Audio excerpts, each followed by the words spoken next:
साम्राज्य, सामान्यांचा असामान्य आवाज। महाराष्ट्र राज्य माध्यमिक व उच्च माध्यमिक शिक्षण मंडळाच्या वेळापत्रकानुसार यंदा इयत्ता 12वीची लेखी परीक्षा 10 फेब्रुवारी ते 18 फेब्रुवारी दरम्यान होणार आहे। 10वीची परीक्षा 20 फेब्रुवारी ते 18 मार्च 2026 दरम्यान पार पडेल। परीक्षेपूर्वी सर्वच केंद्रांची पडताळणी होणार आहे। आता परीक्षा केंद्रावरील प्रत्येक वर्गात सीसीटीव्ही कॅमेरा, त्या शाळेला पक्की संरक्षक भिंत असणे बंधनकारक आहे। 10वी 12वीची परीक्षा कॉपी मुक्त होण्यासाठी यंदा ही सरमिसळ पद्धत असणार आहे।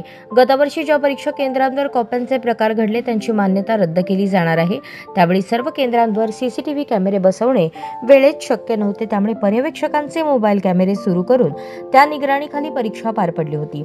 आता प्रत्येक केंद्रावरील सर्व वर्गात सीसीटीव्ही कॅमेरा बंधनकारक आहे। त्यासाठी त्या केंद्रांना 15 दिवसांची मुदत दिली जाणार आहे। सीसीटीव्ही कॅमेऱ्याची परीक्षा काळातील रेकॉर्डिंग 30 दिवसांपर्यंत जतन करून ठेवले जाणार आहे। आगामी परीक्षा सीसीटीव्ही कॅमेऱ्याच्या कक्षेतच होईल असेही बोर्डाच्या अधिकाऱ्यांनी स्पष्ट केले। गुरुवारी 30 ऑक्टोबर रोजी सर्व शिक्षणाधिकारी, केंद्र संचालक, गट शिक्षणाधिकारी यांच्या बोर्डाच्या अधिकाऱ्यांसोबत बैठक पार पडली। यावेळी 15 नोव्हेंबर पासून सर्व परीक्षा केंद्रांची पडताळणी करण्याचे निर्देश देण्यात आले। यावेळी अधिकाऱ्यांनी परीक्षा केंद्रांची पडताळणी केल्याचे फोटो बोर्डाला पाठवले आहेत। त्यानंतर बोर्डाचे अधिकारी देखील काही केंद्रांना अचानक भेटी देऊन सुविधांची पडताळणी करणार आहेत।